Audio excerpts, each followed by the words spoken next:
Hello दोस्तों, सर्वोदय विद्यापीठ सीकरी की online class में आपका स्वागत है।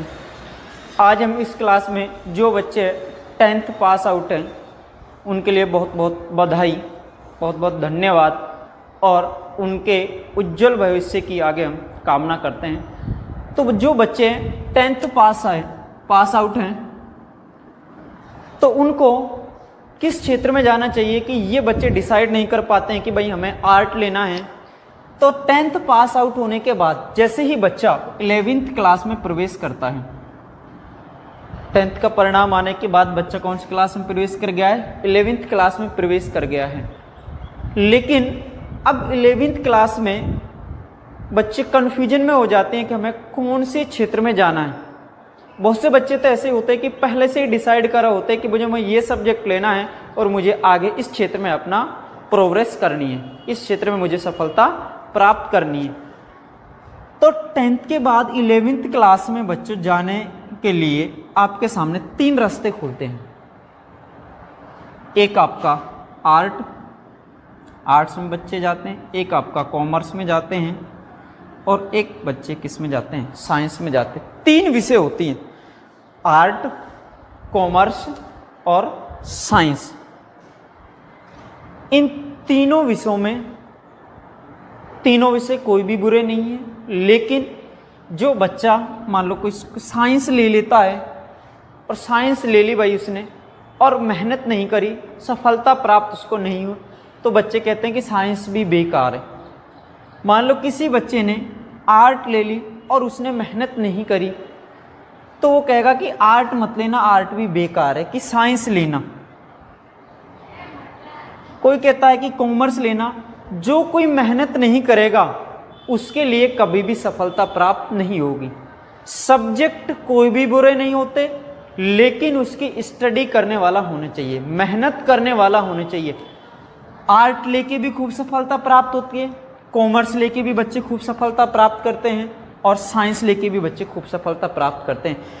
कि दोस्तों, सफलता उनको प्राप्त नहीं होती है जो मेहनत नहीं करते हैं, जो कड़ी मेहनत नहीं करते उनको सफलता प्राप्त नहीं होती। उनके लिए कोई भी सब्जेक्ट मायने नहीं रखता है कि भाई मैं साइंस ले लूँ, मेहनत नहीं करे मुझे सफलता प्राप्त हो जाए। मान लो मैं आर्ट ले लूँ और मेहनत नहीं करे, बिना मेहनत के मुझे सफलता प्राप्त हो जाए।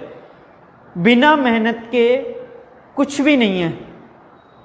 हमें रोटी खाने के लिए भी मेहनत करनी पड़ती है, तो बिना मेहनत के हमको कुछ भी नहीं है।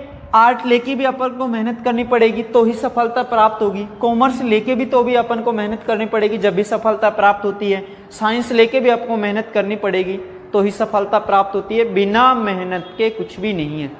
तो दोस्तों, आज हम इस क्लास में जो बच्चे साइंस लेते हैं, 11th क्लास में क्या लेते हैं? 10th पास आउट है और 11th क्लास में जो बच्चा साइंस वर्ग में जाता है, यानी विज्ञान वर्ग में जाता है। कौन से वर्ग में जाता है? विज्ञान वर्ग में। बच्चों, आपने 10th क्लास में विज्ञान को एक भाग में पढ़ा था और यहां पर 11th क्लास में विज्ञान के भी 3 भाग हो जाते हैं। एक हो जाती है रासायनिक विज्ञान यानी केमिस्ट्री, रासायनिक विज्ञान इसको केमिस्ट्री बोलते हैं। एक हो जाती है आपकी भौतिक विज्ञान जिसको फिजिक्स बोलते हैं ये, और एक आपकी हो जाती है जीव विज्ञान जिसको बायोलॉजी बोलते हैं। और इस विज्ञान के बच्चों 11th क्लास में 3 पार्ट हो जाते हैं, रासायनिक विज्ञान, भौतिक विज्ञान और जीव विज्ञान। तो 11th क्लास में जो बच्चा साइंस वर्ग में जाता है यानी विज्ञान वर्ग में जाता है,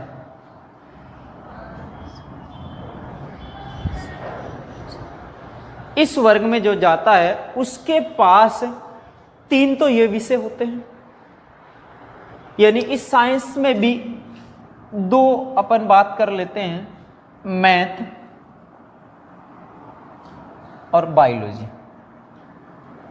भाई साइंस में भी जो बच्चा, कुछ बच्चे मैथ लेते हैं, कुछ बच्चे बायो लेते हैं।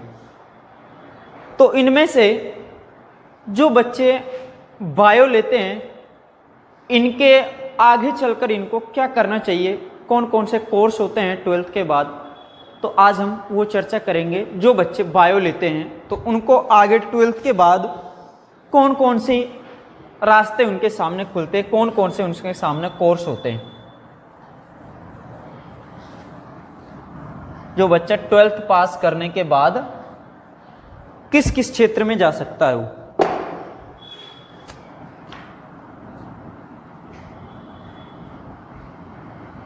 बायोलॉजी लेकर बच्चा 12th पास आउट हो गया है, तो अब उसको कौन से क्षेत्र में जाता है। जैसे बच्चे ने 10th पास करी तो उसके सामने 3 रास्ते खुले थे, आर्ट में जाऊं, साइंस में जाऊं, कॉमर्स में जाऊं। तो अब बच्चे ने 12th पास कर लिए तो उसके सामने ढेर सारे रास्ते खुलते हैं। तो किसको, वह कौन सा क्षेत्र में जाए, कौन सा वो कोर्स करे जिसे उसे सफलता प्राप्त हो। तो बच्चों जो सबसे पॉपुलर, जो जाने माने हैं, सभी जानते हैं, वो है आपका पहला कोर्स MBBS। कौन सा है? MBBS। इसको बच्चों MBBS कोर्स में प्रवेश करने के लिए नीट का एग्जाम क्रैक करना होता है। नीट के एग्जाम के बाद आपको MBBS की कॉलेज में आपको क्या मिलता है? एडमिशन मिलता है। MBBS की दोस्तों फुल फॉर्म जो होती है वो होती है बैचलर, बीच में से स्टार्ट होती है, बैचलर ऑफ मेडिसिन और bachelor of surgery, bachelor and surgery. तो ये बच्चों 5.5 साल का कोर्स होता है। कितने साल का होता है? 5.5 साल का जाके कोर्स होता है। इसमें 1 साल की बच्चों इंटर्नशिप होती है। क्या होती है? इंटर्नशिप। ये इसके लिए जो बच्चे बायोलॉजी लेते हैं 11th क्लास में, उनकी पहली चॉइस ये होती है कि मैं डॉक्टर बनूं, डॉक्टर MBBS में डॉक्टर बनूं, कि मैं MBBS कोर्स करूं। तो कुछ बच्चे नीट की तैयारी के लिए चले जाते हैं। बहुत से बच्चे नीट का एग्ज़ाम क्रैक करके पास आउट हो जाते हैं और MBBS की कॉलेज में चले जाते हैं और वो डॉक्टर बन जाते हैं। कुछ बच्चे नहीं पास होते हैं। दूसरा कोर्स है BDS, bachelor of dental surgery. इसे डेंटल ऑफ काउंसलिंग इंडिया द्वारा रेगुलेट किया जाता है। ये 5 साल का कोर्स होता है। कितने साल का कोर्स होता है? 5 साल का। पहली प्राथमिकता बच्चे MBBS को देते हैं जो ज़्यादा विकसित है, और उसके बाद MDS, bachelor of dental surgery. ये 5 साल का कोर्स है और 5 साल कोर्स करने के बाद दांतों का डॉक्टर बन जाते हैं। इसमें भी इंटर्नशिप होती है। अगला जो कोर्स है दोस्तों वो है BHMS। क्या है? BHMS, bachelor of homeopathic medicine and surgery. क्या है? Bachelor of homeopathic medicine and surgery. हाँ, तो ये भी दोस्तों 5.5 साल का कोर्स है। कितने साल का? 5.5 साल का ये भी कोर्स है। और इसमें होम्योपैथिक दवाइयाँ दी जाती है, और जो कोई MBBS बनता है उसमें एलोपैथिक दवाइयाँ दी जाती हैं। तो इसमें भी अच्छा खासा पैसा कमा सकते हैं इस कोर्स को करने के बाद भी। अगला कोर्स है दोस्तों BAMS। क्या है? BAMS, bachelor of Ayurvedic medicine and surgery. ये इसको फुल फॉर्म होता है, bachelor of Ayurvedic medicine and surgery. ये दोस्तों 5.6 ईयर का क्या होता है, 5.5 साल से ज़्यादा का ये क्या होता है, कोर्स होता है। इसको करने के बाद भी अच्छा खासा पैसा कमा सकते हैं अपन। अगला जो कोर्स है दोस्तों वो है BUMS, बैचलर ऑफ यूनानी मेडिसिन एंड सर्जरी। ये भी दोस्तों 5.5 साल का कोर्स है। इसको भी इसमें दोस्तों आयुर्वेदिक दवाइयाँ दी जाती हैं और इसमें यूनानी दवाई दी जाती हैं, देसी दवाइयाँ दी जाती हैं। अगला तो ये कोर्स हो गए आपके जो बड़े बड़े कोर्स हैं, MBBS, BDS। MBBS की फुल फॉर्म है bachelor of medicine, bachelor of and surgery. BDMS bachelor of dental surgery. BHMS bachelor of homeopathic medicine and surgery. BAMS bachelor of Ayurvedic medicine and surgery और BUMS bachelor of यूनानी medicine and surgery. तो ये course हो गए। अगली इसमें जो बच्चा ये नहीं करना चाहता है, अधिक पैसे का खर्चा होता है इनमें, कुछ बच्चे BSc नर्सिंग कर सकते हैं। क्या कर सकते हैं,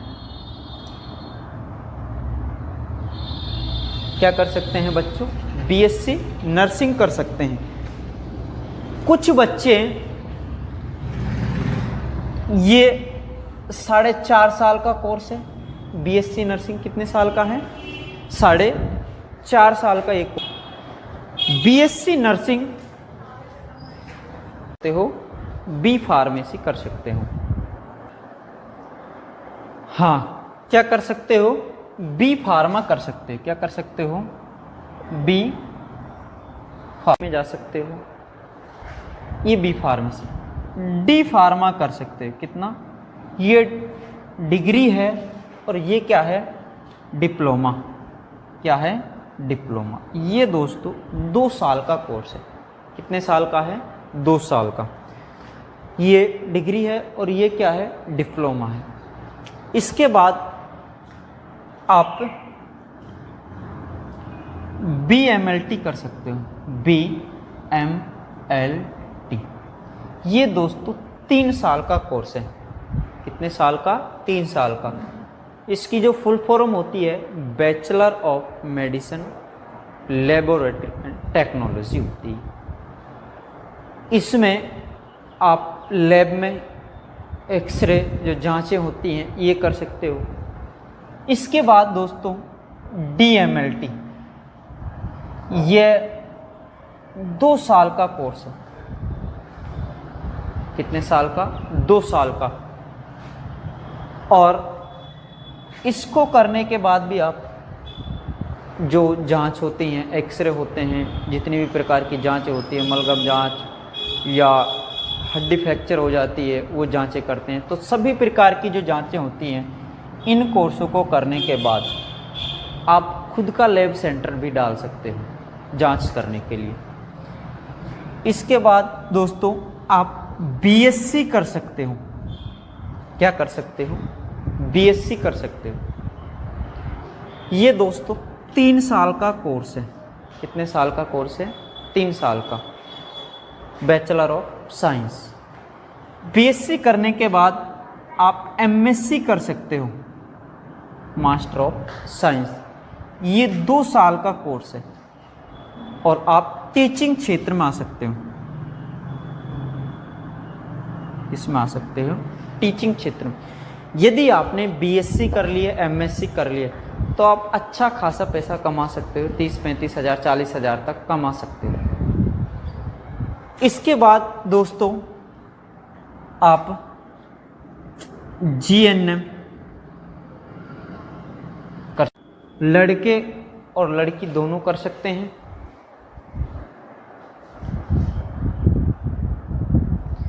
GNM लड़के और लड़की दोनों कर सकते हैं। ANM कर सकते हो, ये ओनली लड़कियां कर सकती हैं। क्या कर DM कौन कौन से कोर्स कर सकते हैं? MS आगे, MD और DS। मेडिसिन ऑफ डॉक्टर यानी MS की क्या हो जाएगी? Medicine of surgery. MD medicine of doctor और DM की क्या हो जाएगी? Doctor of medicine. इसको करने